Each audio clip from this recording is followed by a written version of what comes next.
Hello students, যদি তোমরা বাংলায় নিট পড়তে চাও, বাংলায় আবার বলছি, যদি বাংলায় নিট পড়তে চাও তাহলে এই চ্যানেলটাতে চলে এসো। আমি তোমাদেরকে বাংলাতে বাংলা বই ধরে ধরে, বাংলার বইয়ের লাইন ধরে ধরে কোন লাইনটা পড়তে হবে, কোন লাইনটা ইম্পর্টেন্ট, পুরোটা ডিসকাস করব এই চ্যানেলে। যারা স্টুডেন্টস রয়েছে, যারা নিট নিয়ে চিন্তা ভাবনা করছো, নিট দেবে, তারা কিন্তু এই চ্যানেলটাতে অবশ্যই আসবে এবং অবশ্যই এই চ্যানেলটিকে তোমরা সাবস্ক্রাইব করে রাখবে, যাতে সবার প্রথমে একেবারে চ্যাপ্টার ধরে ধরে এবং এনসিইআরটির যে বাংলা বই রয়েছে সেই বাংলা বইয়ের চ্যাপ্টার ধরে ধরে, শুধু চ্যাপ্টার ধরে ধরে নয়, চ্যাপ্টার ধরে ধরে লাইন বাই লাইন আমি কিন্তু এখানে কোন লাইনটা পড়তে হবে, কোন লাইনটা থেকে কি কোশ্চেন আসে, সবগুলো ডিটেলসে আমি কিন্তু এই চ্যানেলে তোমাদেরকে জানিয়ে দেব। অবশ্যই তোমরা আমাদের পাশে থাকবে এবং এই চ্যানেলটাকে অবশ্যই সাবস্ক্রাইব করে রাখবে। ঠিক আছে, তাহলে সরাসরি শুরু করা যাক। আমরা এখন তাহলে নিট বায়োলজি নিয়ে আলোচনা করব এবং সেটা ক্লাস 12 এর জন্য। ক্লাস 12 এর এনসিইআরটির যে বাংলা বই আছে তার প্রথম থেকে পুরো চ্যাপ্টার ধরে ধরে, তার লাইন ধরে ধরে কোন লাইনটা ইম্পর্টেন্ট, কোন লাইনটা তুমি দাগ দেবে, পুরো একবারে হাইলাইট করে রেখে দিয়েছি। এবারে চলে আসি আমরা। দেখো, আমি যে বইটা তোমাদের জন্য করেছি সেই বইটা প্রথমে দেখাই। বইটার কাভার যে পেজটা আমি করেছি, এই বইটা আমি তোমাদের জন্য করেছি। তোমরা এই বইটা তোমরা কমেন্টে লিখে জানালে এবং অর্ডার করলে আমি তোমাদেরকে সেটা পাঠিয়ে দেব। এবং তোমরা এই যে বইটা, এই বইটা হচ্ছে এনসিইআরটির যে বাংলা বই, সেই বইটাকে লাইন বাই লাইন আমি মার্ক করে দিয়েছি। এই পুরো বইটা, এটা হচ্ছে আমাদের যে স্টাডি পয়েন্ট, সেই স্টাডি পয়েন্টের পক্ষ থেকে এই বইটাই করা হয়েছে এবং ক্লাস 12 এর বায়োলজির জন্য এনসিইআরটি বায়োলজি বই। এবং পুরো কোন লাইনগুলো পড়তে হবে, কোন লাইনগুলো তোমাদের দাগ দিতে হবে, কোন লাইনগুলো থেকে বিগত বছরের কোশ্চেন এসেছে বা কোন লাইনগুলো তোমরা ফলো করবে, পুরো এই বইটাতে আমি সেইগুলো সব ডিটেলস দিয়ে দিয়েছি। তোমরা এই বইটা পারলে অর্ডার করে নিতে পারো, অথবা কমেন্ট সেকশনে লিখে আমাকে জানিয়ে দিলে আমি অ্যাড্রেসে পৌঁছে দিতে পারি। অথবা তোমরা কি করতে পারো, বিবেকানন্দ স্টাডি পয়েন্টের অবশ্যই একটা ওয়েবসাইট রয়েছে, ব্লগ স্পট বলে একটা ওয়েবসাইট রয়েছে, সেইখান থেকে তোমরা কিন্তু এইগুলোকে, এই বইটাকে আমি পেজ বাই পেজ আপলোড করে দেবো। তোমরা সেই পেজ বাই পেজ ডাউনলোড করে নেবে এবং আমি যে যে ভিডিওগুলোতে যে যে লাইনগুলো দাগ দিয়েছি তোমরা সেগুলোকে ডাউনলোড করে নিতে পারবে এবং সেগুলোকে দাগ দিয়ে ভালো করে পড়তে পারবে। চ্যাপ্টার ওয়াইজ পড়তে পারবে, চ্যাপ্টার ওয়াইজ পড়ে কোন লাইনটা কোনভাবে পড়তে হবে, কি কোশ্চেন আসতে পারে, সবগুলো আমি ডিটেলসে আলোচনা করব। তোমরা এটা করে নিতে পারো। অথবা যদি বইটা অর্ডার করতে চাও তাহলে আমার হোয়াটসঅ্যাপ নাম্বার দেওয়া আছে, এই হোয়াটসঅ্যাপ নাম্বারে কমেন্ট করতে পারো, হোয়াটসঅ্যাপ নাম্বারে লিখে পাঠাতে পারো। অথবা তোমরা এই যে চ্যানেলটা, ইউটিউব চ্যানেলটা বিবেকানন্দ স্টাডি পয়েন্ট, এই যে বিবেকানন্দ স্টাডি পয়েন্ট ইউটিউব চ্যানেলটা রয়েছে, ওর যে কমেন্ট সেকশন আছে ওই কমেন্ট সেকশনে লিখে আমাকে পাঠালে আমি কিন্তু সেটা পাঠিয়ে দিতে পারবো। অথবা ডেসক্রিপশন সেকশনে আমি কিন্তু যে চ্যাপ্টারটা পড়াবো সেই চ্যাপ্টারটার যে পিডিএফ লিঙ্ক বা পিডিএফটা আমি ওখানে পোস্ট করে দেব।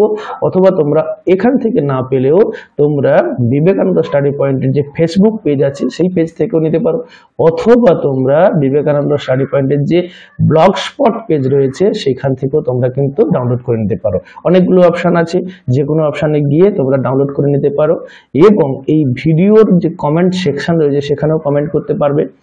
অবশ্যই তোমরা দেখবে, আমরা চাইছি স্টুডেন্টরা, বাংলার স্টুডেন্টরা যাতে বেশি বেশি করে নিটে আগ্রহ দেখায়, বেশি বেশি করে ডাক্তারি প্রবেশিকা পরীক্ষায় পাশ করতে পারে, সেটাই আমার মূল উদ্দেশ্য। তোমরা সেই উদ্দেশ্যে এগিয়ে যাবে এবং এই চ্যানেলটার মাধ্যমে যারা আকাশে পড়তে পারছে না, পাথফাইন্ডারে পড়তে পারছে না, যারা বাইজুসে ট্রেনিং নিতে পারছে না, বিভিন্ন যে কোচিং সেন্টারগুলো রয়েছে সেইগুলোতে পড়তে যথেষ্ট খরচ আছে, কিন্তু এই চ্যানেলটাতে সম্পূর্ণ বিনামূল্যে তোমরা কিন্তু ওই লাইন বাই লাইন বায়োলজির যে গাইডলাইন বা গাইডসগুলো আমি কিন্তু দেব, তোমরা সেই গাইডসগুলো ফলো করে চলো, দেখবে তোমরা কিন্তু উন্নতি করবে। তাহলে আমরা সরাসরি চলে যাচ্ছি, আজকে যেটা আমরা পড়াবো সেটা নিয়ে আমরা এই ভিডিওটাতে চলে আসছি। এবার আজকে যে বিষয়টা আমরা আলোচনা করব সেটাই চলে যাচ্ছি। ঠিক আছে,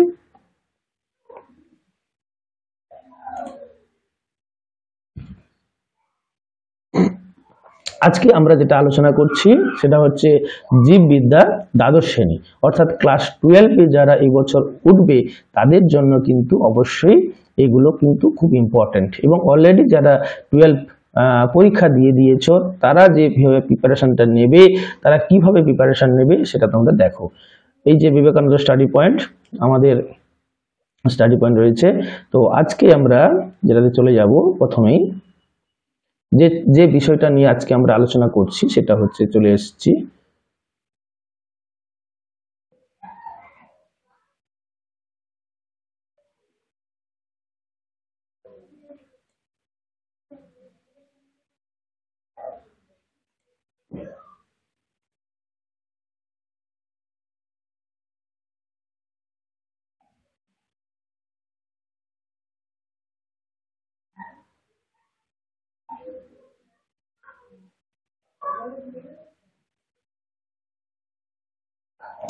প্রথমে আমরা যে ক্লাস 12-এর যে সিলেবাসটা রয়েছে সেই সিলেবাসটা নিয়ে আমরা একটু আলোচনা করছি।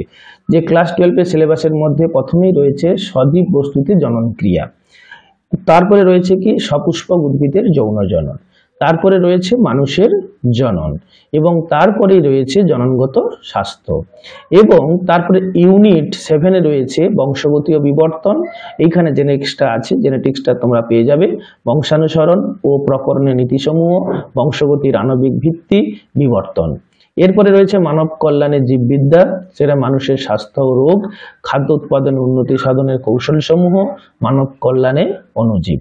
এবং তারপরে যেটা রয়েছে 9 নম্বর ইউনিটে রয়েছে জীব প্রযুক্তিবিদ্যা, বায়োটেকনোলজি, তার প্রিন্সিপালস এবং স্টেপস গুলো রয়েছে, এবং জীব প্রযুক্তিবিদ্যার যে অ্যাপ্লিকেশন সেইগুলো কিন্তু রয়েছে। এবং ইউনিট 10-এ রয়েছে বাস্তুবিদ্যা, জীবসমূহ এবং পপুলেশন, বাস্তুতন্ত্র, জীব বৈচিত্র্য সংরক্ষণ, পরিবেশগত সমস্যাগুলো রয়েছে। তো আজকে আমরা যে বিষয়টা নিয়ে আলোচনা করব সেটা হচ্ছে ইউনিট, অর্থাৎ 12-এর ফার্স্ট ইউনিট এবং 11-12 মিলে 6 নম্বর যে ইউনিট, তার প্রথমে যেটা রয়েছে সজীব বস্তুতে জনন ক্রিয়া।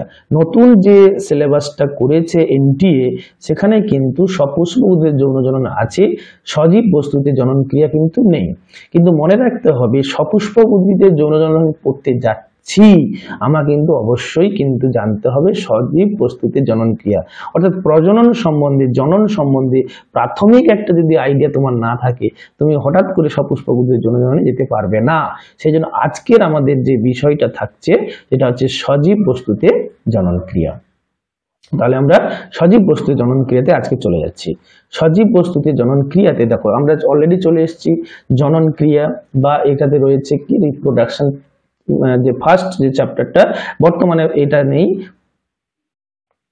বর্তমানে এটা কিন্তু তোমাদের হচ্ছে যে চলে এসছে কিসের ভিতরে, এখন সপুষ্পক উদ্ভিদের যৌন জননের মধ্যে পুরোটা ইনকর্পোরেট হয়ে গেছে।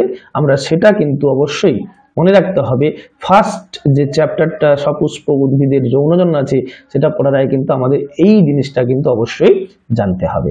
তাহলে আমরা ফার্স্ট চ্যাপ্টারে শুরু করছি, বা প্রথম চ্যাপ্টারের যে ইন্ট্রোডাকশন পার্টটা বললা ভালো, সেটা আমরা শুরু করছি।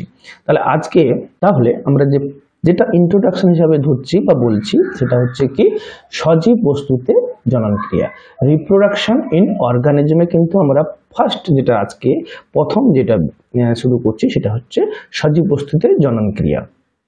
তো এখানে যেটা রয়েছে দেখো, এখানে আমি যেটা দিয়েছি যেটা পড়তে হবে, বেশিরভাগ অন্যান্য সজীব বস্তুর জীবনকাল সবচেয়ে সংক্ষিপ্ত, সবচেয়ে দীর্ঘ জীবনকালের মাঝামাঝি হয়।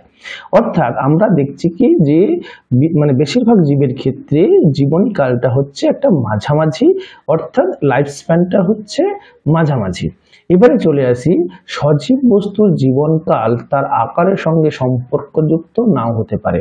যেমন একটা বড় জীব কম দিন বাঁচতে পারে, আবার একটা ছোট জীব সে আবার অনেকদিন বেশিও বাঁচতে পারে। তার মানে যে জীবের আকারের সঙ্গে তার যে জীবনীকাল সেটা কিন্তু সবসময় মিল নাও হতে পারে। এবারে চলে আসছে, যেমন কাক ও টিয়া পাখির আকারের মধ্যে তেমন একটা পার্থক্য নেই, তবে তাদের জীবনকালের মধ্যে বিরাট পার্থক্য কিন্তু রয়েছে। একইভাবে একটি অশ্বত্থ গাছের তুলনায় একটি আম গাছের আয়ুষ্কাল অনেকটাই কম। একটা অশ্বত্থ গাছ অনেক বড়, তার আয়ুষ্কাল অনেক বড়, প্রায় 1500 বছর বাঁচতে পারে, কিন্তু একটা ধান গাছ 3 মাসের বেশি বাঁচতে পারে না। তার মানে বুঝতে হবে যে আকারের সঙ্গে সম্পর্কযুক্ত নাও হতে পারে, কখনো আবার বেশি হতে পারে, কখনো আবার কম হতে পারে। এরপরে একটা কথা দেখো, এককোষী জীব ব্যতীত কোনো জীবই অমর নয়। এককোষী জীবেরা কিন্তু অমর।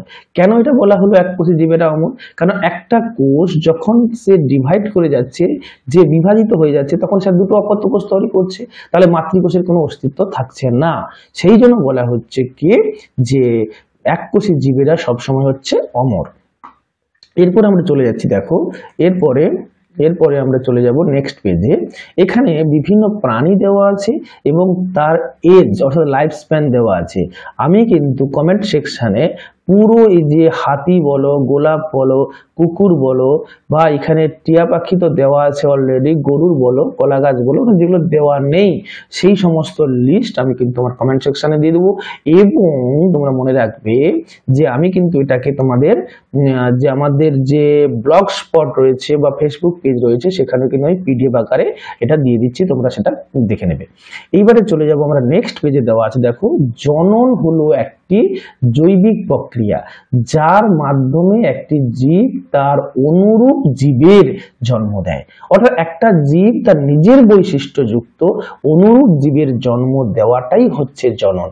অর্থাৎ একটা জীব, ধরো আম গাছ থেকে তাহলে কি হবে না, আম গাছেরই সৃষ্টি হবে। নিশ্চয় আম গাছ থেকে অন্য কোনো গাছের সৃষ্টি হচ্ছে না, তার আম গাছের বৈশিষ্ট্যযুক্ত আম গাছ সৃষ্টি হবে। এরপরে চলে যাব আমরা পরের যে পরের লাইনে দাগ দিয়ে দিয়েছি অলরেডি। জননের ফলে প্রজন্মের পর প্রজন্ম ধরে প্রজাতির ধারাবাহিকতা বজায় থাকে। কারণ প্রজাতির যে ধারাবাহিকতা অথবা প্রজাতির যে বৈশিষ্ট্য, সেই বৈশিষ্ট্যগুলো বজায় থাকবে কার মাধ্যমে? জননের মাধ্যমে বজায় থাকবে। কিভাবে জিনগত প্রকরণের সৃষ্টি হয় ও জননকালে তা বংশানুসরণ ঘটে, এই বিষয়টি তোমরা পরবর্তী, অর্থাৎ এখানে আমি বলে দিচ্ছি কিভাবে জিনগত প্রকরণের কিভাবে সৃষ্টি হবে। ক্লাস 10-এ আমরা পড়েছি যে মিওসিসের সময় ক্রসিং ওভার ঘটে, তাহলে সেখানে একটা প্রকরণের উদ্ভব হবে। এবং 2 নম্বর কথা হচ্ছে যখন সংকরায়ন ঘটছে, অর্থাৎ একই প্রজাতির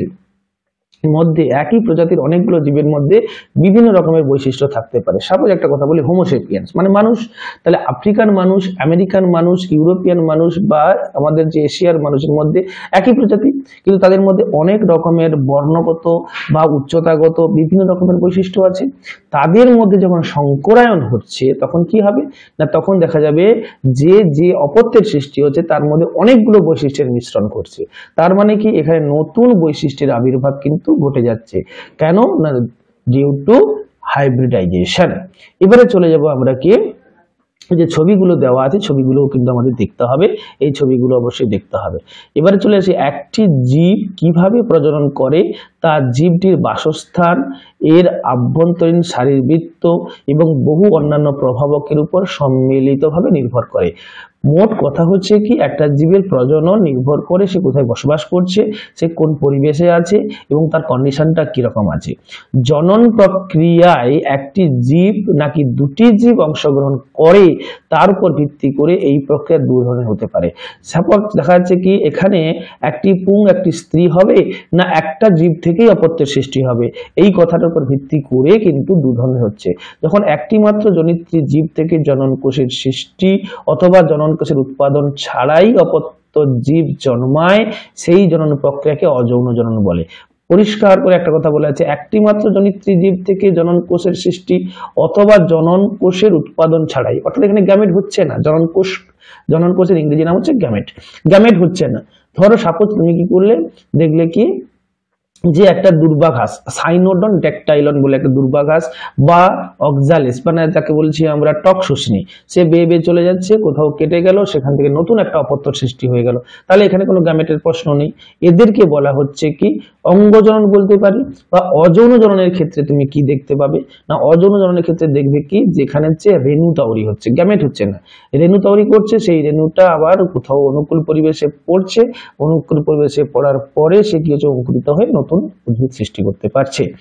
যখন দুটি জনিত্রী জীব, এখানে একটা পুং একটা স্ত্রী, এই জন্য বলা হয় বিপরীত লিঙ্গের জীব যখন জনন প্রক্রিয়ায় অংশগ্রহণ করে এবং পুং জনন কোষ ও স্ত্রী জনন কোষের মিলন ঘটে। পুং জনন কোষ মানে হচ্ছে শুক্রাণু এবং স্ত্রী জনন কোষ মানে ডিম্বাণু বা পুং গ্যামেট এবং স্ত্রী গ্যামেট মিলন ঘটে, তখন দেখা হচ্ছে যৌন জনন। তাহলে আমরা দেখছি কি যে জনন প্রক্রিয়ায় একটি জীব অংশগ্রহণ করছে না দুটো জীব অংশগ্রহণ করছে। যদি একটি জীব অংশগ্রহণ করে তখন তাকে আমরা বলছি অযৌন জনন, যদি দুটি জীব অংশগ্রহণ করে তখন তাকে আমরা বলছি কি যৌন জনন। এবারে অযৌন জনন সম্বন্ধে আমরা এখন জানবো। এই প্রক্রিয়ায় একটি একক জীব, তাকে জনিত্রী জীব বলছি বা মাদার বলছি, মাতৃজীব বলছি, অপত্য জীব সৃষ্টিতে সক্ষম হচ্ছে। এর ফলে যে অপত্য জীবগুলো সৃষ্টি হয় এরা কেবলমাত্র একে অপরের সমরূপী হয় না, এরা জনিত্রী জীবেরও অনুরূপ হয়। অর্থাৎ যে জীব থেকে সৃষ্টি হচ্ছে হুবহু সেই জীবের কপি তৈরি হচ্ছে, এখানে নতুন কোনো ভেরিয়েশন বা ভ্যারাইটি এখানে কিন্তু সৃষ্টি হচ্ছে না। এবারে চলে আসবো আমরা কি, এখানে একটা ক্লোন কথা আছে। What is clone? ক্লোন কথাটা কি মাথায় কিন্তু ঢোকাতে হবে। ক্লোন কি না, ক্লোন হচ্ছে যে মানে ক্লোন করছে মানে ক্লোন কথার অর্থ হচ্ছে দুটো জীবের মধ্যে যখন জেনোটাইপ ও ফেনোটাইপ অর্থাৎ জিনগত বৈশিষ্ট্য এবং তার বাহ্যিক বৈশিষ্ট্যের মধ্যে যখন মিল থাকবে সেই দুটি জীবকে বলা হবে কি একে অপরের ক্লোন, এবং যে পদ্ধতিতে তৈরি করা হবে তাকে বলা হচ্ছে ক্লোনিং। এবারে এখানে একটা ইস্টের কোরকোদ্গম বা বাডিং পদ্ধতি দেওয়া আছে, এই ছবিগুলো কিন্তু খুব সুন্দর করে পড়তে হবে। এরপরে চলে আসছি আমরা অযৌন জনন এককোষী জীব সমূহে এবং তুলনামূলকভাবে সরল সংগঠন বিশিষ্ট উদ্ভিদ ও প্রাণীদের মধ্যে সচরাচর দেখা যায়। তার মানে একটা জিনিস পরিষ্কার হয়ে গেল, অযৌন জনন দেখা যাবে কাদের মধ্যে না নিম্ন শ্রেণীর জীবীদের ক্ষেত্রে দেখা যাবে। প্রোটিস্টা, মনিরা গোষ্ঠীভুক্ত জীবে সজীব বস্তু বা জনিত্রী কোষ বিভাজিত হয়ে দুটি নতুন জীবের সৃষ্টি করে। প্রোটিস্টার উদাহরণ কি হতে পারে? প্রোটিস্টার উদাহরণ অ্যামিবা, এবং মনেরা উদাহরণ কি হতে পারে না মনেরা উদাহরণ হচ্ছে ব্যাকটেরিয়া। এরা কোন পদ্ধতিতে বিভাজন সম্পন্ন করে? দ্বিবিভাজন পদ্ধতিতে সম্পন্ন করে। তাহলে একটি মাতৃকোষ বিভাজিত হয়ে দুটি কোষ সৃষ্টি করেছে। এইখানে একটা উদাহরণ দেওয়া আছে, অ্যামিবার ছবি দেওয়া, দেখো এখানে একটা অ্যামিবা মাতৃকোষ এখানে বিভাজিত হয়ে দুটি অপত্য কোষ সৃষ্টি করেছে। তাহলে এটা এক ধরনের অযৌন জনন বা আসেক্সুয়াল রিপ্রোডাকশন। মনে রাখতে হবে তোমাদেরকে এখানে যে আমরা ক্লাস 10-এ যখন এটা পড়িয়েছিলাম তখন আমরা পড়েছিলাম অ্যামাইটোসিস পদ্ধতি। অ্যামাইটোসিস পদ্ধতিতে অ্যামিবা এবং ব্যাকটেরিয়া কিন্তু বংশবিস্তার করে থাকে। এবারে চলে আসছে আমরা এটার মধ্যে জানলাম। এবারে চলে আসি যে কোষ বিভাজন নিজেই একটি প্রজননের ধরন, কারণ কোষ বিভাজন পদ্ধতিতে যারা মনেরা মানে এককোষী জীবেরা কি করতে পারে তাদের সংখ্যা বাড়াতে পারে। তাহলে কোষ বিভাজন ওই জন্য বলা হচ্ছে কোষ বিভাজন হচ্ছে একটি প্রজননের প্রকরণ বা ধরন। এবারে চলে আসবো নেক্সট পেজে। দেখো এখানে কিন্তু খুব সুন্দরভাবে ছবিগুলো দেওয়া আছে। ক্লামাইডোমোনাস কিভাবে বংশবিস্তার করছে, এখানে কনিডিয়াম পেনিসিলিয়াম অর্থাৎ ছত্রাক সে কিভাবে কনিডিয়ার মাধ্যমে অযৌন জনন সম্পন্ন করছে সেটা দেওয়া আছে। এখানে একটা হাইড্রা ছবি দেওয়া আছে, হাইড্রা কোরক তৈরি করেছে, এবং এখানে স্পঞ্জের ছবি দেওয়া আছে যারা কি তৈরি করেছে গ্যামিউলের মাধ্যমে বংশবিস্তার বা অযৌন জননটা সম্পন্ন করছে। পরিষ্কার এই ছবিগুলো কিন্তু ছবিগুলো থেকে প্রশ্ন দিতে পারে, বারে বারে বলছি ছবিগুলো থেকে প্রশ্ন দিতে পারে। বহু এককোষী জীব দ্বিবিভাজন প্রক্রিয়ায় জনন সম্পন্ন করে। এককোষী জীব আমি বলেছি, ব্যাকটেরিয়ার ক্ষেত্রে বলেছি, অ্যামিবার ক্ষেত্রে বলেছি, এরা কি করতে পারে না দ্বিবিভাজন পদ্ধতিতে বংশবিস্তার করতে পারে। যেখানে একটি কোষ বিভাজিত হয়ে দুটি খণ্ডাংশে পরিণত হয় এবং প্রতিটি খণ্ডাংশ দ্রুত বৃদ্ধি পেয়ে পূর্ণাঙ্গ জীবে পরিণত হয়। উদাহরণ দেখো অ্যামিবা দেওয়া আছে, প্যারামেসিয়াম দেওয়া আছে। ইস্টে অসম বিভাজনের ফলে কতগুলি ছোট কোরক উৎপন্ন হয় যেগুলো প্রাথমিকভাবে মাতৃকোষের সাথে আবদ্ধ থাকে। তাহলে প্রথমে তারা মাতৃকোষের সঙ্গে আবদ্ধ, যে কোরকগুলো তৈরি হবে মাতৃকোষের সঙ্গে আবদ্ধ আছে, পরে তারা ওগুলো বৃদ্ধিপ্রাপ্ত হবে এবং তারা মাতৃদেহ থেকে খুলে গিয়ে নতুন অপত্য তৈরি করবে এবং কোরকগুলি মাতৃদেহ থেকে আলাদা হয়ে যায় এবং পরিণত বা নতুন ইস্ট গঠন করে। প্রতিকূল পরিবেশে অ্যামিবা তার ক্ষণপথগুলোকে গুটিয়ে নেয় এবং এর ক্ষরণ অ্যামিবাটির চারপাশে একটি শক্ত আবরণ তৈরি করে। অ্যামিবা একটা পদার্থ ক্ষরণ করে যে পুরো অ্যামিবার উপরে একটা শক্ত খোল তৈরি করবে, যাকে বলা যায় সিস্ট, অর্থাৎ এনসিস্টেশন, অর্থাৎ সিস্ট গঠিত হবে। এই ঘটনাকে এনসিস্টেশন বলা হয়। প্রচুরবার প্রশ্ন দিয়েছে এনসিস্টেশন। যখন অনুকূল অবস্থায় ফিরে আসে, সিস্টের ভেতরে উপস্থিত অ্যামিবা বহু বিভাজন পদ্ধতিতে বিভাজিত হয় এবং বহু ক্ষুদ্র ক্ষুদ্র অ্যামিবা বা সিউডোপোডিওস্পোর বিভিআই সিউডোস্পোডিওস্পোর উৎপন্ন করে। সিউডোস্পোডিওস্পোর ভালো করে মনে রাখতে হবে, যখন পরিবেশ খুবই খারাপ তখন অ্যামিবা তার বাইরে একটা এনসিস্টেশন বা একটা সিস্ট গঠন করলো, পদ্ধতির নাম এনসিস্টেশন, এবং প্রতিকূল পরিবেশটাকে তারা অর্থাৎ খারাপ অবস্থাটাই কাটিয়ে ফেললো, অনুকূল পরিবেশ এসে গেল, তখন তারা কি তৈরি করলো, আবারও বলছি সিউডোপোডিওস্পোর। অনেকবার প্রশ্ন দিয়েছে, সিউডোস্পোডিওস্পোর তৈরি করছে। এই ঘটনাকে কি বলা হচ্ছে, স্পোরুলেশন। ভালো, ভেরি ভেরি ইম্পর্টেন্ট কোশ্চেন, স্পোরুলেশন। তাহলে কি হচ্ছে, যখন অনুকূল পরিবেশ চলে আসছে ওই সিস্টটা নষ্ট হয়ে যাচ্ছে এবং ওর ভিতর থেকে সিউডোপোডিওস্পোর গুলো বেরিয়ে এসে নতুন অ্যামিবা তৈরি করছে। এই যে ঘটনা, একে বলা হচ্ছে কি না স্পোরুলেশন। নেক্সট পেজে আমরা চলে যাব কি, এইখানে কতগুলো অঙ্গজ জননের ছবি আমরা দেখতে পাচ্ছি। আদার ক্ষেত্রে অঙ্গজনন দেওয়া আছে, আলুর ক্ষেত্রে অর্থাৎ স্ফীতকন্দ, আদা হচ্ছে গ্রন্থিকন্দ। তারপরে এখানে দেওয়া আছে পেঁয়াজের ক্ষেত্রে, এখানে দেখা যাচ্ছে কি আমাদের হচ্ছে পাথরকুচি গাছ ব্রায়োফাইলামের ক্ষেত্রে, এই যে হর্ষদাবক হচ্ছে কচুরিপানার ক্ষেত্রে দেখা যাচ্ছে এগুলো। এইখানে যে জিনিসগুলো আমি ভালো দাগ দিয়েছি, দেখো এখানে অ্যাজেবের ক্ষেত্রে কি তৈরি হচ্ছে, এখানে বুলবিল তৈরি হচ্ছে। এই যে ছবিটা দেওয়া আছে গয়ের দাগে, অ্যাজেবের ক্ষেত্রে বুলবিল তৈরি হচ্ছে এবং সেগুলো হচ্ছে অঙ্গজ জনন বা অযৌন জননের কিছুগুলো কিন্তু না তার হচ্ছে পদ্ধতি। এইখানে কতগুলো দেওয়া আছে দেখো, আমি দেওয়ার চেষ্টা করেছি। চলরেণু, জুস্পোর, অর্থাৎ যে রেণুগুলো তাদের ফ্লাজেলা আছে বলে তারা জলে সন্তরণ করতে পারে তাদেরকেই আমরা বলছি জুস্পোর। দেখো জুস্পোর যেগুলি সাধারণত আনুবীক্ষণিক সচল গঠন বিশিষ্ট, অন্যান্য পরিচিত অযৌন জননে সহায়ক গঠনগুলি হলো কনিডিয়া, পেনিসিলিয়াম ছত্রাক বলেছিলাম একটু আগে বলেছিলাম, পেনিসিলিয়ামের ক্ষেত্রে কোরক, হাইড্রার ক্ষেত্রে কোরক তৈরি হচ্ছে। শুধু হাইড্রা নয়, হাইড্রা হচ্ছে একটা অ্যানিমেল, অর্থাৎ প্রাণী হচ্ছে হাইড্রা, যার কোরক তৈরি হয়, আর ইস্ট হচ্ছে একটা ছত্রাক যার কিন্তু কোরক তৈরি হয়, এবং গ্যামিউল, স্পঞ্জের ক্ষেত্রে গ্যামিউল তৈরি হয়। এই ঠিক আগের পৃষ্ঠাতে আমি কিন্তু এটা দেখানোর চেষ্টা করেছি যে কিভাবে, দেখো এখানে বলা হচ্ছে গ্যামিউল তৈরি হচ্ছে স্পঞ্জের ক্ষেত্রে, হাইড্রার ক্ষেত্রে কোরক তৈরি হচ্ছে, এবং এখানে পেনিসিলিয়ামের ক্ষেত্রে কনিডিয়া তৈরি হচ্ছে, এবং হচ্ছে এটাকে বলেছিলাম ক্লামাইডোমোনাসের জুস্পোর তৈরি হচ্ছে। তাহলে এই ছবিগুলো কিন্তু আমাদেরকে মাথায় রাখতে হবে। তাহলে আমরা মোটামুটি জুস্পোর এবং জানলাম, কনিডিয়া জানলাম, এবং হচ্ছে কি না আমরা দেখলাম কি যে স্পঞ্জের ক্ষেত্রে দেখা যাচ্ছে কি এখানে গ্যামিউল তৈরি হচ্ছে, আর এখানে ইস্টের ক্ষেত্রে বা হাইড্রার ক্ষেত্রে কোরক তৈরি হচ্ছে দেখলাম। এইবারে চলে আসবো একটা কথা, ক্লোন সম্বন্ধে কিন্তু আমি একটা বলেছি যে অযৌন জননে যে অপত্যগুলো তৈরি হচ্ছে তাদের মধ্যে জেনেটিক্যালি এবং তার বাহ্যিক অর্থাৎ ফেনোটাইপিক, আগেরটা এবং জিনগত মানে জেনোটাইপিক, এবং হচ্ছে বাহ্যিক মানে ফেনোটাইপিক হুবহু একই, সেই জন্য এদেরকে বলা হচ্ছে ক্লোন। এবং যে পদ্ধতিতে এটা তৈরি হচ্ছে তাকে হচ্ছে ক্লোনিং। আমরা সেটাকে ল্যাবরেটরিতেও করতে পারি, মাইক্রো প্রোপাগেশনের মাধ্যমে আমরা কিন্তু এটা করতে পারি। এইবারে চলে আসবো, এখানে দেওয়া আছে, আমি আগেও দেখিয়েছি এগুলোকে, উদ্ভিদের ধাবক অর্থাৎ রানার কাদের ক্ষেত্রে, অক্সালিস অর্থাৎ ত্বক শোষণের ক্ষেত্রে হতে পারে, বা সাইনোডন যাকে বলছি আমরা দুর্বা তার ক্ষেত্রে হতে পারে, গ্রন্থিকাণ্ড আদার ক্ষেত্রে হতে পারে, রাইজোম বলা আছে ভূ নিম্নস্থ ধাবক সাকার, ভূ নিম্নস্থ ধাবক হচ্ছে কি সাকার হতে পারে। সাকার মানে হচ্ছে কি এখানে আমরা বলছি ঊর্ধ্বধাবক, চন্দ্রমল্লিকার ক্ষেত্রে ঊর্ধ্বধাবক অর্থাৎ ক্রাইসান্থিমাম, চন্দ্রমল্লিকা বিজ্ঞানসম্মত তার ক্ষেত্রে নিচ থেকে বেরিয়ে উপর দিকে উঠছে, ঊর্ধ্বধাবক হতে পারে। স্ফীতকন্দ টিউবার অর্থাৎ আলুর ক্ষেত্রে হতে পারে। হর্ষধাবক অফসেট যেটা কচুরিপানা আইকর্নিয়া যার বিজ্ঞানসম্মত নাম সেক্ষেত্রে হতে পারে। কন্দ বা বাল্ব হচ্ছে কি আমাদের হচ্ছে পেঁয়াজ হতে পারে, রসুন হতে পারে। এর মতো অঙ্গজ জননের এককগুলো সবই নতুন অপত্য জীব সৃষ্টিতে সক্ষম।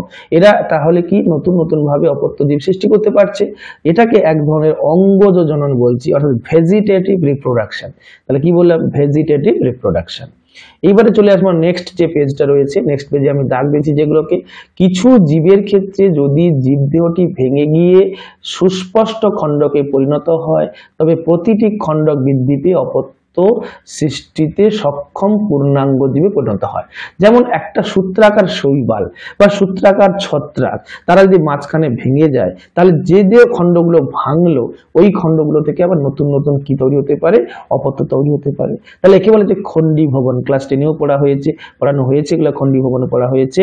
উদাহরণের ক্ষেত্রে কি বলা হচ্ছে এখানে, হাইড্রার ক্ষেত্রে বলা হচ্ছে, দেখো এখানে এই উদাহরণগুলো কিন্তু আমাদেরকে মনে রাখতে হবে। অপত্য জীব সৃষ্টি করতে সক্ষম হচ্ছে হাইড্রার ক্ষেত্রে। এই হাইড্রার ক্ষেত্রে দেখা যাচ্ছে এই প্রক্রিয়াটিও অযৌন জননের একটি ধরন বা অংশ, যাকে বলা হচ্ছে ফ্র্যাগমেন্টেশন বা খণ্ডীভবন। হ্যাঁ, স্পাইরোগাইডার ক্ষেত্রেও কিন্তু শৈবালের ক্ষেত্রে এটা হতে পারে। এবারে বলা হচ্ছে এখানে একটা উদাহরণ বলি, terror of Bengal. Terror of Bengal কাকে বলা হচ্ছে, কচুরিপানাকে টেরর অফ বেঙ্গল বলা হচ্ছে, যার বিজ্ঞানসম্মত নাম হচ্ছে আইকর্নিয়া। কি বললাম, আইকর্নিয়া। এটা কিন্তু মনে রাখতে, টেরর অফ বেঙ্গল কার বিজ্ঞানসম্মত নাম, তার বিজ্ঞানসম্মত নামটা কি বলা হচ্ছে, তার বিজ্ঞানসম্মত নাম হচ্ছে আইকর্নিয়া, এবং তাকে বলা হচ্ছে বাংলায় আমরা কি চিনি, কচুরিপানা হিসাবে চিনি। এবারে চলে আসি, এমন একটি আগাছা এটি জল থেকে অক্সিজেনকে অপসারণ করে দিচ্ছে, অর্থাৎ প্রচুর জল থেকে অক্সিজেনকে টেনে নিচ্ছে, যার ফলে মাছের মৃত্যু ঘটতে পারে। অর্থাৎ যে জলের যে অক্সিজেনটা দ্রবীভূত ছিল সেই অক্সিজেনটা কমে যাচ্ছে, ফলে যে জীবেরা ওখানে রয়েছে তারা অক্সিজেন না পেয়ে মারা যাচ্ছে। এবারে চলে আসি আমরা, এখানে বলা হচ্ছে এই যে কচুরিপানাটা কেন আনা হয়েছিল সেটা একটা ছবি, এটা মানে আমি একটা দাগ দিয়েছি, এটা মনে রাখবে। বিভিন্ন যে নার্সিং এর পরীক্ষাগুলো, জেনপা, এএনএম, জিএনএম, এই পরীক্ষাগুলোতেও কিন্তু ইম্পর্টেন্ট, মনে রাখতে হবে। সম্পূর্ণ ফ্রিতে কিন্তু তোমরা এই ভিডিওগুলো ডাউনলোড করতে পারবে, পড়তে পারবে। যারা দুস্থ, যারা কিন্তু মেধাবী, বিভিন্ন রকমের কোচিং সেন্টারে পড়তে পারছো না, যারা আকাশে পড়তে পারছো না, বাইজুসে পড়তে পারছো না, পাথফাইন্ডারে পড়তে পারছো না, তারা কিন্তু এই ভিডিওগুলোকে ডাউনলোড করে নিয়ে ভালো ভালো করে পড়ো। আমি আশা করছি তোমরা কিন্তু টার্গেটে নেক্সট পৌঁছে যেতে পারবে। এবারে চলে আসি, পরের কথা হচ্ছে আলুর মুকুল, যেটাকে বলা হচ্ছে আলুর মুকুল বা চোখটা বলছি, ওটা হচ্ছে তার কি বলে, তুই তাকে চোখ বলছিস, এটা কিন্তু অ্যাকচুয়ালি মুকুল। ওখান থেকে কি বেরোবে না, ওখান থেকে হচ্ছে আবার হচ্ছে তোমার শাখা বেরোবে, যেটাকে তুমি লাগিয়ে দিলে মাটিতে, সেখান থেকে হবে। তাহলে আলুর যে চোখটা সেটা কিন্তু প্রকৃতপক্ষে একটা মুকুল। আলু কিন্তু কাণ্ড, কেন না ওই যে মুকুলগুলো বলছি আমরা, ওই মুকুলগুলোই হচ্ছে তার কি না, তার হচ্ছে পর্ব।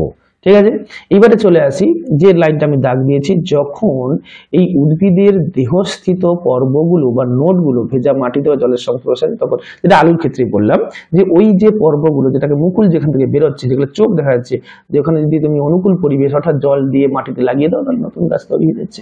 এইবারে চলছে একই পাথরকুচি, ব্রায়োফাইলাম, সাইন্টিফিক নোটে দেখো ব্রায়োফাইলাম, পাথরকুচির ক্ষেত্রে কি হচ্ছে না, পত্রজ মুকুল অর্থাৎ পাতা থেকে মুকুলগুলো বেরোচ্ছে, এটা কিন্তু মাথায় রাখতে হবে। ব্রায়োফাইলামের ক্ষেত্রে আমরা ছোটবেলায় কি করতাম, বইয়ের ভিতরে ব্রায়োফাইলাম যে বা পাথরকুচি পাতাগুলো রেখে দিলে ছোট ছোট গাছ বেরোতো, এবং সেটাকে জল মানে কাদা মাটিতে ফেলে দিলে সুন্দর হয়ে গাছ বেরিয়ে যাচ্ছে।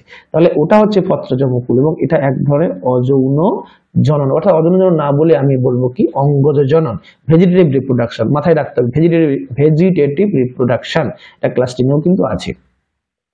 এরপরে চলে যাচ্ছি, উল্লেখ করার মতো একটা বিষয় হলো এই যে অপেক্ষাকৃতভাবে সরল দেহ সংগঠন বিশিষ্ট সজীব বস্তুতে অযৌন জনন হলো জনন কার্য সম্পাদন করার একটি সাধারণ পদ্ধতি। ভেরি ভেরি ইম্পর্টেন্ট, অপেক্ষাকৃত সরল দেহ গঠন বিশিষ্ট। আমি আগেও বলেছি একবার, যে যারা হচ্ছে অনুন্নত জীব তাদের ক্ষেত্রে কিন্তু অযৌন জনন পদ্ধতিতে বেশি করে কি হয় না, জনন ক্রিয়াটা সম্পন্ন হয়। উদাহরণস্বরূপ, প্রতিকূল পরিবেশ শুরু হওয়ার ঠিক পূর্বে শৈবাল ও ছত্রাকের মতো জীব যৌন জনন পদ্ধতিতে জনন কার্য সম্পন্ন করে। প্রতিকূল পরিবেশ চলাকালীন যৌন জনন কিভাবে সমস্ত জীব বেঁচে থাকতে সাহায্য করে তা খুঁজে। আচ্ছা, এখানে বলে দিই যে উদাহরণস্বরূপ, প্রতিকূল পরিবেশ শুরু হওয়ার ঠিক পূর্বে, আবার বলছি, প্রতিকূল পরিবেশ শুরু হওয়ার ঠিক পূর্বে শৈবাল ও ছত্রাকের মতো জীব যৌন জনন পদ্ধতিতে জনন কার্য সম্পন্ন করে। তাহলে প্রতিকূল পরিবেশ, অনুকূল পরিবেশে কিন্তু যৌন জননটা সম্পন্ন করে নিচ্ছে তারা। এইবারে চলে আসি আমরা, উচ্চ শ্রেণীর উদ্ভিদরা অযৌন জনন এবং যৌন জনন এই দুটি পদ্ধতিতে জনন কার্য সম্পন্ন করে। যারা হচ্ছে কি উন্নত, যারা জীবেরা, মানে উচ্চ শ্রেণী যাকে বলছি তাদের ক্ষেত্রে যৌন জনন এবং অযৌন জনন দুটোই কিন্তু তারা দুটো পদ্ধতি দ্বারা কি বলছে জনন কাজটা সম্পন্ন করছে। অপরদিকে বেশিরভাগ প্রাণী কেবলমাত্র যৌন জনন পদ্ধতি জনন কার্য সম্পন্ন করে। এই পয়েন্ট গুলো কিন্তু মনে রাখতে হবে যে প্রাণীরা কিন্তু উন্নত প্রাণীরা কিন্তু বিশেষ করে উন্নত প্রাণীরা তারা যৌন জনন পদ্ধতিতে তারা কিন্তু জনন ক্রিয়া সম্পন্ন করে। এবারে যৌন জনন চলে আসছে। যৌন জননটা কি? সেক্সুয়াল রিপ্রোডাকশনটা কি? যৌন জননে বিপরীত লিঙ্গের ভিন্ন ভিন্ন জীবসমূহ বা একই জীব থেকে সৃষ্ট পুং ও স্ত্রী জনন কোষ বা গ্যামেট অংশগ্রহণ করে। ভালো করে মনে রাখতে হবে যে যৌন জনন পদ্ধতিতে দুটি জীব অংশগ্রহণ করতে পারে অথবা একটি জীব অংশগ্রহণ করতে পারে, এটা কিন্তু মাথায় রাখতে হবে। একটি জীব যদি অংশগ্রহণ করে তবে তাহলে সে পুং গ্যামেট ও স্ত্রী গ্যামেট একই জীব থেকে উৎপন্ন হচ্ছে। আবার দেখা যেতে পারে কি যে দুটো জীব অর্থাৎ একটা পুং একটা স্ত্রী, তাহলে পুং থেকে তাহলে পুং গ্যামেট এবং স্ত্রী থেকে স্ত্রী গ্যামেট তৈরি হবে, মাথায় রাখতে হবে। কিন্তু এই জনন কোষগুলো মিলিত হয়ে জাইগোট গঠন করে যা বৃদ্ধি পেয়ে নতুন জীব সৃষ্টি করছে। জাইগোট গঠন করছে এবং যা বৃদ্ধি পেয়ে নতুন জীব সৃষ্টি করছে। অযৌন জননের তুলনায় যৌন জনন দীর্ঘ, জটিল ও ধীর প্রক্রিয়া। তাহলে যৌন জননটা হচ্ছে অযৌন জনন থেকে কিন্তু জটিল একটা পদ্ধতি। যৌন জনন প্রক্রিয়ায় পুং ও স্ত্রী জনন কোষ বা গ্যামেট মিলনের কারণে অপত্যজীব সৃষ্টি হয়। তাহলে কি বলা হচ্ছে এখানে? যৌন জনন প্রক্রিয়ায় পুং এবং স্ত্রী যে জনন কোষ বা গ্যামেট তাদের মিলনের কারণেই কিন্তু অপত্য সৃষ্টি হচ্ছে। তার মানে কি পুং ও স্ত্রী যে দুটো গ্যামেট অর্থাৎ পুং গ্যামেট স্ত্রী গ্যামেট মিলিত হয়ে কি তৈরি করবে? জাইগোট। আর জাইগোটটা কি হবে না বিভাজিত হয়ে কি তৈরি করবে না ভ্রূণ তৈরি করবে, যে ভ্রূণ থেকে পরবর্তীকালে অপত্য সৃষ্টি হবে। বোঝা গেল কি বললাম? এইবারে আমরা চলে যাব নেক্সট পেজে। দেখো এইবারে এখানে কথা বলা হচ্ছে কি যে ভালো একটা কথা বলা হয়েছে যে কারণে জীবের সৃষ্টি হওয়ার এই অপত্য জীবগুলি জনিত্রী অনুরূপ হয় না। তার মানে কি যৌন জনন পদ্ধতিতে যে দুটি জীব অংশগ্রহণ করলো তাদের মধ্যে হুবহু বৈশিষ্ট্য একই নাও থাকতে পারে, কিছু বৈশিষ্ট্য আলাদা থাকতে পারে। তাহলে ওই বৈশিষ্ট্যগুলো যখন মিলিত হলো একে বলা হচ্ছে কি সংকরায়ন বা হাইব্রিডাইজেশন। তার ফলে যে অপত্য সৃষ্টি হলো জনিত্রী জীবের অনুরূপ নাও হতে পারে। অর্থাৎ যে অপত্য সৃষ্টি হলো সে কিন্তু জনিত্রী জীবের অনুরূপ নাও হতে পারে। অর্থাৎ দেখা গেছে কি আমি একটা উদাহরণ দিই। সাপোজ একজন কৃষ্ণাঙ্গ পুরুষ একজন শ্বেতাঙ্গ মহিলাকে বিয়ে করলো, তাদের অপত্য হবে কি যারা 12 এ আছে আমাদের মিউল্যাটো, অর্থাৎ সে কিন্তু শ্বেতাঙ্গ হলো না সে কিন্তু কৃষ্ণাঙ্গ হলো না, উভয় বৈশিষ্ট্য তার মধ্যে চলে এলো। তার মানে কি হলো সে কিন্তু জনিত্রী জীবের অনুরূপ হচ্ছে না। বোঝাতে পারলাম? এইবারে চলে আসি এবং নিজেদের মধ্যে ভিন্নতা পরিলক্ষিত হচ্ছে। এইবারে এখানে একটা কথা দেওয়া আছে, এখানে আমি যে পুরোটা দিয়েছি এটা কিন্তু পড়তে হবে। জীব বৈচিত্র্যময় জীব অর্থাৎ জীব বৈচিত্র্য সৃষ্টির ক্ষেত্রে এই ভেদ বা প্রকরণটা কিন্তু খুবই ইম্পর্টেন্ট। এখানে সেই কথাটা দেওয়া আছে, তোমরা ভালো করে এই যে পোর্শনটা ভালো করে পড়ে নেবে, পড়তে হবে। কিন্তু আমি যেগুলো দাগ দিয়েছি সেগুলো আরো ইম্পর্টেন্ট, সেগুলো আরো বেশি করে পড়তে হবে। এবারে চলে আসি এই সময়কালকে জুভেনাইল ফেজ। জুভেনাইল ফেজ মানে অর্থাৎ যখন সে যৌন জননে অংশগ্রহণ করছে না, মানে জনন ক্রিয়া করতে পারছে না, তার আগের স্টেজ, যৌন জনন করার আগের স্টেজটাকে বলা হচ্ছে জুভেনাইল ফেজ। কি ফেজ বলা হবে? Juvenile phase. মনে রাখতে হবে, খুব ভালো করে মনে রাখতে হবে। জুভেনাইল ফেজ বলে। জুভেনাইল ফেজ মানে কি এখানে দেওয়া আছে যৌন জননে সক্ষম হওয়ার পূর্বে সব সজীব বস্তুকেই তাদের জীবনকালের বৃদ্ধি ও পরিণমনের একটি নির্দিষ্ট পর্যায়ে পৌঁছাতে হয়। অর্থাৎ যৌন জনন করার আগের যে পর্যায়টা তাকে আমরা বলছি জুভেনাইল, তাকে বলা হচ্ছে জুভেনাইল বলে। উদ্ভিদের ক্ষেত্রে এটি অঙ্গজ দশা বা ভেজিটেটিভ ফেজ বলে। প্রাণীদের ক্ষেত্রে জুভেনাইল ফেজ বলছি, তার উদ্ভিদের ক্ষেত্রে কি বলা হচ্ছে তাকে ভেজিটেটিভ ফেজ নামে পরিচিত। এবারে জুভেনাইল ফেজ বা দশা অঙ্গজ দশা সমাপ্তি এবং জনন দশার সূচনাকে নির্দেশ করে। Very very important. অর্থাৎ জুভেনাইল ফেজ কি বলা হচ্ছে? জুভেনাইল ফেজ বা দশা কি অঙ্গজ দশার সমাপ্তি এবং তার পরবর্তী যে জনন দশা সেটাকে সূচিত করছে। এবং এখানে এক কথা বলতে আছে যে আমি যেগুলো দাগ দিয়েছি 1 বর্ষজীবী এবং দ্বিবর্ষজীবী উদ্ভিদে সুস্পষ্ট অঙ্গজ জনন, জনন দশা এবং বার্ধক্য দশা পরিলক্ষিত হয়। তাহলে কি বলছে 1 বর্ষজীবী যে সমস্ত এবং যারা দ্বিবর্ষজীবী উদ্ভিদ তাদের ক্ষেত্রে সুস্পষ্টভাবে অঙ্গজ দশা, জনন দশা, বার্ধক্য দশা পরিলক্ষিত হয়। কিন্তু বহু বর্ষজীবী যে উদ্ভিদ প্রজাতিতে সুস্পষ্টভাবে এই দশাগুলি সীমা নিরূপণ করা খুবই কঠিন, কারণ ওইগুলোর ক্ষেত্রে তুমি কিন্তু এরকম ভাবে পার্ট ভাবে ভাগ করতে মানে দেখতে পাবে না। কিন্তু ওরা তো অনেক দিন ধরে বড় হয়, ফলে তুমি কিন্তু এই একবারে কংক্রিট যে সেপারেশন তুমি পাবে না, এটা মনে রাখতে হবে। এবারে বলা হচ্ছে কি যে কিছু কিছু উদ্ভিদে স্বাভাবিক পুষ্পোদ্গম ঘটনা পরিলক্ষিত হয় না। এদের মধ্যে কিছু প্রজাতি যেমন বাঁশ গাছের প্রজাতি, ভেরি ভেরি ইম্পর্টেন্ট, এই জিনিসগুলো মনে রাখতে হবে।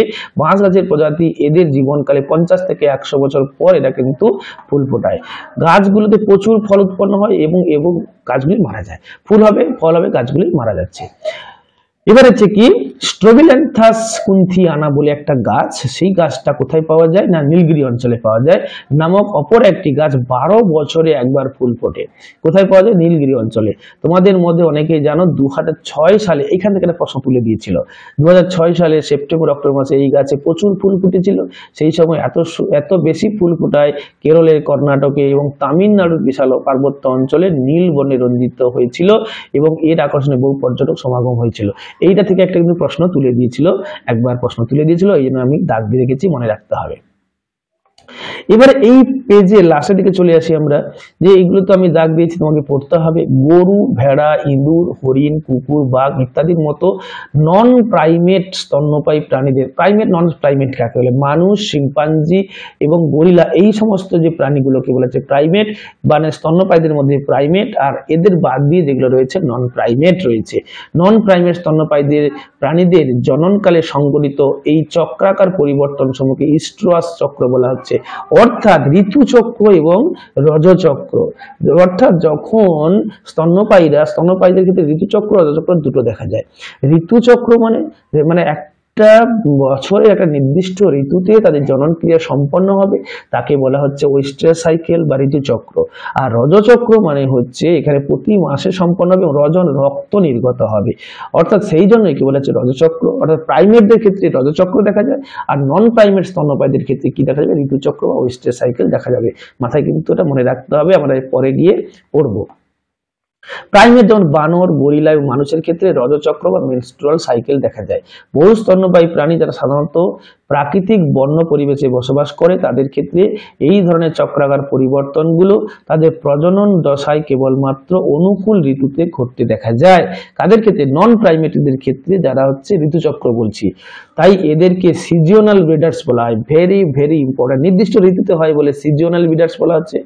আর অন্যান্য আরো স্তন্যপায়ী প্রাণী তাদের সমগ্র প্রজনন দশা জুড়ে সক্রিয়ভাবে প্রজনন করে, তাই এদেরকে বলা হচ্ছে কন্টিনিউয়াস ব্রিডার্স বলা হচ্ছে। এই দুটো ভালো করে মনে রাখতে হবে, অনেকবার দিয়েছি, কন্টিনিউয়াস ব্রিডার্স এবং সিজনাল ব্রিডার্স। তাহলে আজকে এই পর্যন্ত আমরা পড়লাম, এই পর্যন্ত তোমরা ভালো করে খাতায় লিখে সুন্দর করে রেডি করে নাও। তাহলে এই থাকলো। আবারও বলছি, বাংলায় যদি তোমাকে নিটের জন্য প্রিপারেশন নিতে হয়, একমাত্র এই চ্যানেলটাতে এসো, ভালো করে দেখো। তোমাদের জন্য আমি এই চ্যানেলটাই তৈরি করেছি মেনলি যারা নিটে ইন্টারেস্টেড হবে। আগে ইন্টারেস্ট তো গ্রো করো, ইন্টারেস্ট করতে হবে। ইন্টারেস্ট যদি গ্রো না করে তাহলে তুমি তো প্রিপারেশন থেকে পিছিয়ে গেলে। ইন্টারেস্ট গ্রো করবে, প্রিপারেশন নেবে, পরীক্ষা দেবে, সাকসেস হবে। আর আমি যেভাবে বলছি এইভাবে ফলো করো, দেখবে সাকসেস আসবে। Thank you.